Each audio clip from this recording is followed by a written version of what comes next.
అసలు ఏం జరుగుతుందో నాకు అర్థం కావడం లేదు. నడి రోడ్డు మీద ఓ ఏసీపీని పట్టుకుని ఆ ప్రకాష్ తమ్ముడు అడ్డంగా నరికి చంపేస్తే పోస్ట్ మార్టం చేయించారు తప్ప మరెందుకు పనికిరాని దత్తమనం అయిపోయాం. పైగా వాడు మర్డర్లు చేసే ముందు ఒక గంట రెస్ట్ తీసుకోవడానికి మనకే ఆర్డర్లు ఇవ్వడం. చిచ్చి, మనం పోలీసులవేనా? సార్, మనం ఆ హోమ్ మినిస్టర్ చేతిలో రిమోట్ లో అయిపోయాం సార్. సార్, తంబుకి ప్రకాష్, ప్రకాష్ కి తంబు, వాళ్ళిద్దరికి రాజకీయ అండం ఉన్నంత కాలం ఈ సిటీలో అదిపేలేదు సార్. అదేమిటయ్యా, వాడికి వరదరాజులోనే రైవల్ ఉన్నాడు, వాడే వీళ్ళని చంపేస్తాడన్నారు కదా. ఏం చంపడాలండి సార్? గజనీ మహమ్మద్ లాగా ప్రకాష్ మీద వాడి తమ్ముడి మీద ఎన్నో దండయాత్రలు చేశాడు, కానీ వాళ్ళు ఇంతవరకు ఏం చేయలేకపోయారు సార్. ఓకే, వరదరాజుల విషయం పక్కన పెట్టి మన మ్యాటర్కి వద్దాం. చనిపోయిన ఏసీపీ రామ్ ప్లేస్ లో ఒక కొత్త ఏసీపీని అపాయింట్ చేయాలి.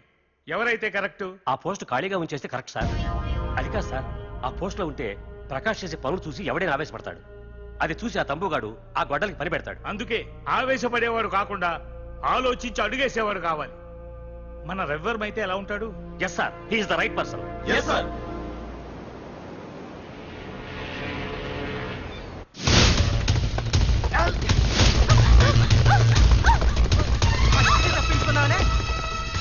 ఇది పాల గ్లాస్.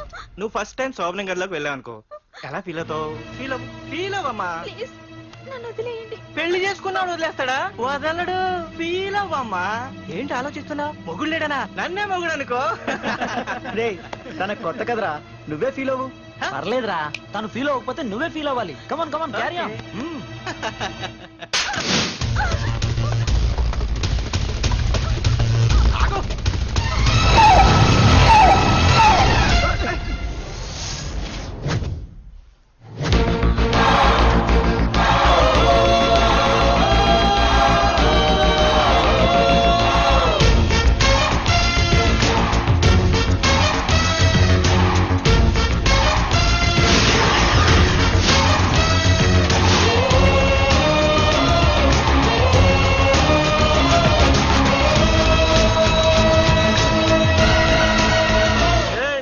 ఏంట్రా పార్కింగ్ ప్లేస్ అనా? బండి పార్క్ చేద్దామని. అరే మా, ఇదిగో నీ బండికి.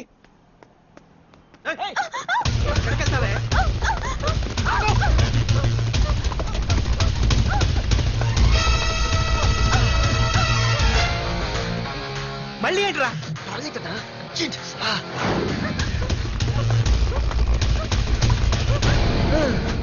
ఏంట్రా నాటకాలా? హీరోవా? దీన్ని సేవ్ చేయడానికి వచ్చావా? తెలిసిపోయిందిగా, మ్యాటర్కి వచ్చేద్దాం. ఆ అమ్మాయిని వదిలి. వదలకపోతే నేను మిమ్మల్ని వదలను.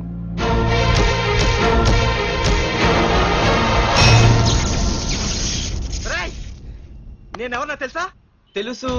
నువ్వు కరెస్పాండెంట్ కొడుకు అని తెలుసు. నిన్ను కొడితే నీ బాబు నన్ను సస్పెండ్ చేయిస్తాడని తెలుసు. అది తెలిసి నా బాబు ఫీల్ అవుతాడని కూడా తెలుసు. ఈ పార్దు దేనికి ఫిక్స్ అవ్వడు. 1 6 అయ్యాడంటే ఎవ్వడొచ్చినా డ్రాప్ అవ్వడు. ఆల్రెడీ నేను టీసీ